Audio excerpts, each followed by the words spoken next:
안녕하세요. 헌터입니다. 오늘 분석해볼 기업은 한화에어로스페이스입니다. 주가는 오랜 기간 꾸준하게 올라가면서 우상향 중에 있습니다. 얼마 전에는 100만원을 돌파하면서 황제주에 등극하기도 했었는데요. 자, 다만 요 며칠 조금씩 흘러내리는 분위기 나오면서 80만원 후반대까지 위치가 되어 있습니다. 자, 이런 상황에서 앞으로도 지금의 하락세 계속 이어질지 아니면 조만간 또 반등 기대해 볼 수 있겠으며 또 향후 전고점 돌파까지 해줄 수 있는 부분일지 자, 분석을 통한 향후 주가의 흐름 알아보도록 하겠고요. 자, 이제 보유자분들 대응이 굉장히 중요해졌습니다. 향후 목표가 설정부터 물려 계신 분들 대응 전략 그리고 신규 진입 관점까지 다양한 관점에서의 투자 전략도 함께 알아보도록 하겠습니다. 자, 그럼 이어서 수급상 살펴보도록 하겠습니다. 한 달 기준으로 개인이 팔았고요. 외국인과 기관이 샀습니다. 다만 최근에는 이제 스탠스가 완전히 좀 변화가 되면서 개인이 오히려 사주고 있고 외국인과 기관이 이탈하고 있는 현상이 나오고 있습니다. 그래서 최근에 하락은 외국인과 기관의 쌍끌이 매도가 이끌고 있다. 이 물량을 일단 개인이 좀 받아보고는 있으나 여전히 좀 역부족인 상황이다. 이렇게 정리할 수 있겠고요. 이어서 신용 잔고율 보도록 하겠습니다. 0.49% 나오고 있고요. 과거 대비 소폭 내려왔고 뭐 큰 변동은 없습니다. 굉장히 안정적인 수치 이어갑니다. 이어서 공매도 한번 보면요. 최근에 뭐 한 자릿수 계속해서 꾸준하게 유지가 되고 있고 대부분 5% 안쪽 상당히 낮은 비중 이어지고 있습니다. 문제 없어 보이고요. 이에 따라서 대차장고도 급락하면서 최근에 뭐 바닥까지 내려왔습니다. 전혀 지금 공매도 관련해서는 걱정할 게 1도 없는 상황입니다. 자, 이어서 동사 재무제표 분석 들어가 보도록 하겠습니다. 먼저 2020년도 매출부터 보도록 하겠습니다. 5조 3천, 5조 5천, 7조 8천, 그리고 11조 여기서 크게 좀 뛰었고요. 작년에. 그리고 올해는 더 큰 폭으로 뛰면서 2배가 넘게 올라가는 매출의 상황입니다. 자, 내년, 후년 그 폭은 줄어들지만 여전히 상승 흐름은 유지가 될 것으로 보여지고 있고요. 이어서 영업이익 보겠습니다. 2,400, 2,700, 4,000, 5,900 마찬가지로 작년에 큰 폭의 상승 1조 7천을 돌파를 합니다. 올해는 3조 중반대까지 가면서 전년 대비 마찬가지로 2배 정도 상당히 큰 폭의 상승 이어갑니다. 향후 흐름도 괜찮고요. 자, 다만 단기 순이익은 올해 소폭 내려가면서 전년도에 비해서는 내려가지만 내년부터 더 큰 반등 나오면서 향후에 더 기대가 되고 있습니다. 그래서 향후에 뭐 문제는 없어 보이고요. 이어서 분기별로 전년 대비 영업이익만 한번 비교해 보도록 하겠습니다. 먼저 지난 1분기에는 170에서 5,600 굉장히 크게 늘었고요. 2분기 3,500에서 8,600으로 마찬가지로 2배 이상. 자, 3, 4분기도 좋죠. 4,000대에서 8,900. 자, 4분기도 8,000대에서 1조 2천. 그래서 굉장히 큰 폭의 상승은 여전히 진행이 되고 있고 전 분기 대비해서도 꾸준하게 매분기 상승 흐름이 유지가 된다는 점도 굉장히 견조해 보입니다. 그래서 실적에서는 지금 말도 안 되게 좋은 상황입니다. 자, 이어서 부채 비율 살펴보도록 하겠습니다. 자, 과거에 뭐 200 후반대까지 300대까지 올랐었네요. 그리고 최근에 또 안정을 찾으면서 200 초중반대까지 내려왔습니다. 전혀 문제가 없는 상황이고 향후에는 더욱더 내려가면서 재무 건전성도 더 좋아질 것으로 보여지고 있습니다. 부채 양호하고요. ROE 보겠습니다. 자, 꾸준하게 올라주면서 25, 53 작년에 최고치를 달성을 했습니다. 올해는 다시 20대까지 내려오지만 여전히 그래도 높은 수치고요. 향후에도 비슷한 자, 수익성 기대가 되고 있습니다. 자, 이어서 EPS도 올해는 좀 쉬어가는 분위기죠. 순이익과 같은 흐름으로 보시면 되겠어요. 하지만 내년부터 다시 한번 큰 반등 나오면서 큰 문제는 없어 보이고요. 이어서 배당금 보시겠습니다. 올해는 이제 전년 대비 소폭 올라간 3,596원 예상치가 나오고 있고요. 만일 이대로 배당을 하게 된다면 현재 종가 기준으로 계산했을 때 배당 수익률은 약 0.41% 기대해 볼 수 있겠습니다. 주가가 너무 많이 올랐기 때문에 배당 메리트는 많이 떨어졌습니다. 좀 소소하고요. 마지막으로 현재 PER 27.99배, PBR은 5.35배 나오고 있습니다. 그리고 현재 주가 밸류에이션 상황은요. 자, 주가가 많이 올라왔음에도 실적은 계속해서 최고치, 역대 최고치를 기록하고 있고 지금 뭐 여러 가지 업황적인 측면에서도 괜찮은 상황. 그래서 이제 지금은 여전히 저평가 구간에 위치가 되어 있다. 아직도 싼 구간이다라고 말씀드리겠습니다. 자, 그럼 이어서 동사 관련 이슈 한번 살펴보도록 하겠습니다. 먼저 최근에 하락이 진행이 되고 있는 배경에 대해서 말씀을 드리겠습니다.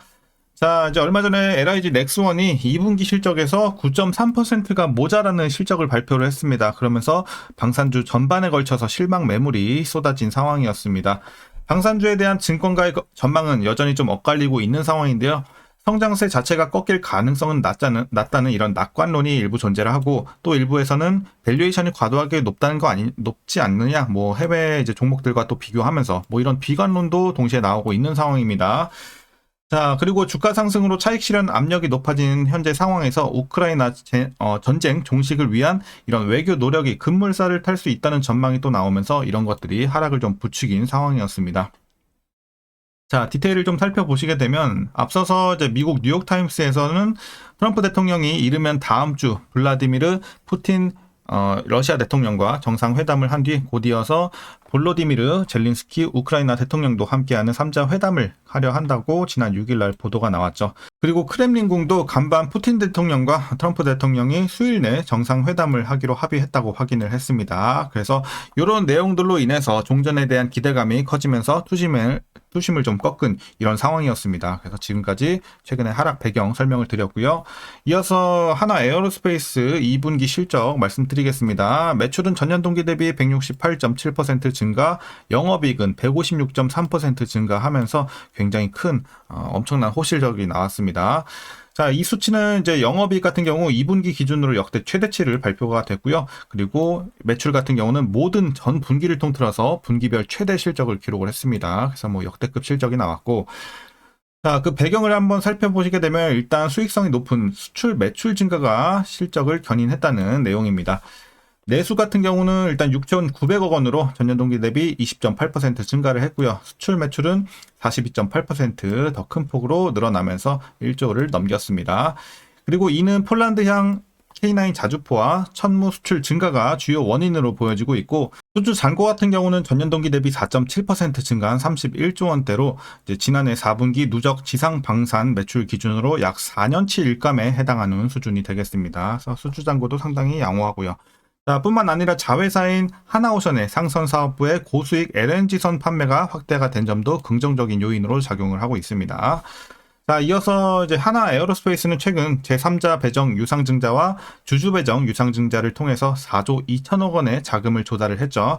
그리고 이번 유상증자를 통해 신속한 해외 생산기지 확보와 더불어 사업 포트폴리오 확대가 가능해지면서 중장기적인 지속 성장이 기대가 되고 있는 점도 우리가 상당히 좀 긍정적으로 볼 수가 있겠습니다. 특히 이제 천무는 폴란드 현지 생산을 통해 유럽 수출 확대가 전망이 되고 있고요. 사거리 연장 탄도미사일 개발을 통한 중동 수출, 대함 탄도 미사일을 통한 동남아 진출까지 기대가 되고 있는 상황입니다. 또한 장갑차 부문 역시 국산화율을 높이면서 수출 경쟁력 강화를 추진 중에 있는데요. 루마니아와 사우디의 장갑차 도입 가능성도 높다고 점쳐지고 있습니다. 자, 이제 마지막 이슈입니다. 하나 에어로스페이스는 하반기 중동과 유럽을 중심으로 수주를 확대하면서 이뿐만 아니라 이제 누리호 4차 발사 성공으로 인해서 미래 성장 동력을 확보하겠다는 회사의 계획을 우리가 확인할 수 있었습니다. 그래서 미래의 모멘텀 이렇게 체크해 보시면 되겠고, 자, 최근의 이슈는 이 정도로 정리하겠습니다. 그러니까 최근 뭐 종전 관련 이런 가능성이라든지, 그리고 너무 많이 오른 거 아니냐, 밸류에이션 이런 우려, 그런 이런 불확실성 때문에 하락을 한 것이지 뭐 회사 자체에 문제가 있어서 그런 건 아니고 지금 재료는 상당히 좋은 상황입니다. 실적도 역대급이 나왔죠. 자, 그래서 어쨌든 뭐 지금 상황에선 이렇게 설명을 드리겠고, 마지막으로 그러면 여러분들 투자 전략 설명드리면서 영상 마치도록 하겠습니다. 자, 먼저 신규 진입 관점 긍정적으로 말씀드리도록 하겠습니다. 다만 아직 하락이 멈추지 않았기 때문에 당장 들어가는 것보단 약간 관망하다가 하락이 일단락 되면 반등을 확인하고 그때 들어가셔도 늦지 않으니까 조금 더 지켜보시다가 들어가는 것을 권장드리도록 하겠습니다. 자, 이어서 보유자분들 대응 전략입니다. 먼저 목표가부터 설정하도록 하겠습니다. 자, 현재 목표가는, 자, 여기 표시는 좀 힘들겠네요. 128만원 보고 있습니다. 여전히 상단은 많이 열려있다고 판단이 되고 있고 꾸준한 상승 흐름 예상이 되고 있습니다. 그래서 이번 하락만 좀 일단락되면 계속해서 우상향 기조는 이어갈 것으로 저는 개인적으로 보고 있습니다. 그래서 128만원 말씀을 드리도록 하겠고, 약 40만원 정도의 상승 여력 더 남아있다라고 판단하고 있습니다. 맥시멈 기준. 자, 그래서 꾸준하게 여러분들 보유해 나가시면 될 것 같고요. 익절 같은 경우는 100만원 넘겼을 때부터 슬슬 팔아 나가기 시작하시면 될 것 같습니다. 굳이 뭐 지금부터 팔 필요는 없을 것 같아요. 그래서 전고점 돌파하는 뭐 요 정도 부근에서 슬슬 익절하기 시작하면서 최종으로 128만원 마무리 이렇게 좀 정리하겠습니다. 익절 전략 설명드렸고 이제 마지막으로 위에서 물려 계신 분들 굉장히 뭐 단기적으로 있을 수는 있겠습니다만 지금 하락폭 자체가 최고점 기준으로 해봐야 지금 한 15% 정도 될 것 같거든요. 그렇기 때문에 뭐 크게 걱정할 정도는 아니다. 그래서 지금 물려 계신 분들에 한해서는 굳이 물 탈 필요 없겠습니다. 물 타지 마시고 계속 보유하시다가 여러분들 익절까지 한번 노려보시고 나오시면 충분하겠다. 이렇게 설명드리도록 하겠습니다. 자, 오늘 전략 여기까지고요. 그럼 오늘도 시청해주셔서 감사합니다.